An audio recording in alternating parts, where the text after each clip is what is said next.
সংঘর্ষের এমন চিত্র আবারও মনে করিয়ে দিল উত্তপ্ত ২৪ জুলাই। ফ্যাসিবাদের ঘাঁটি হিসেবে পরিচিত গোপালগঞ্জের চিত্র এটি। জাতীয় নাগরিক পার্টির মার্চ টু গোপালগঞ্জ কর্মসূচিকে কেন্দ্র করে বুধবার দিনব্যাপী সংঘর্ষ আর ধাওয়া পাল্টা ধাওয়ায় উত্তপ্ত ছিল গোপালগঞ্জের বিভিন্ন এলাকা। পূর্ব ঘোষণা অনুযায়ী বুধবার সকালে বরিশাল থেকে মার্চ টু গোপালগঞ্জ কর্মসূচি নিয়ে বাধা উপেক্ষা করে দুপুরে গোপালগঞ্জের সমাবেশ স্থলে পৌঁছায় জাতীয় নাগরিক পার্টির কেন্দ্রীয় নেতারা। তার আগে সমাবেশ স্থলেও ভাঙচুর চালায় নিষিদ্ধ সংগঠন ছাত্রলীগ। সমাবেশ শেষে বেরিয়ে মাদারীপুর যাওয়ার পথে আবারও এনসিপির গাড়িবহরে হামলা চালায় নিষিদ্ধ সংগঠন ছাত্রলীগের নেতাকর্মীরা। এ সময় পুলিশের সাথে ধাওয়া পাল্টা ধাওয়া ও সংঘর্ষের ঘটনা ঘটে।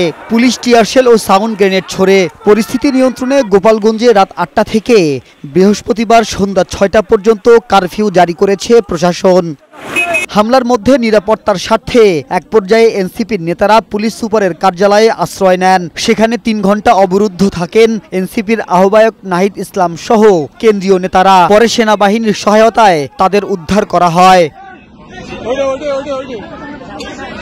এর আগে সকালে গোপালগঞ্জ সদর উপজেলার উলপুর এলাকায় পুলিশের গাড়িতে আগুন দেয় নিষিদ্ধ ঘোষিত সংগঠন আওয়ামী লীগ ও ছাত্রলীগের নেতাকর্মী ও সমর্থকরা। খবর পেয়ে উপজেলা নির্বাহী কর্মকর্তা ঘটনাস্থলে গেলে তার গাড়িতেও হামলা ও ভাঙচুর করে বিক্ষুব্ধরা। এতে বেশ কয়েকজন পুলিশ সদস্য আহত হন।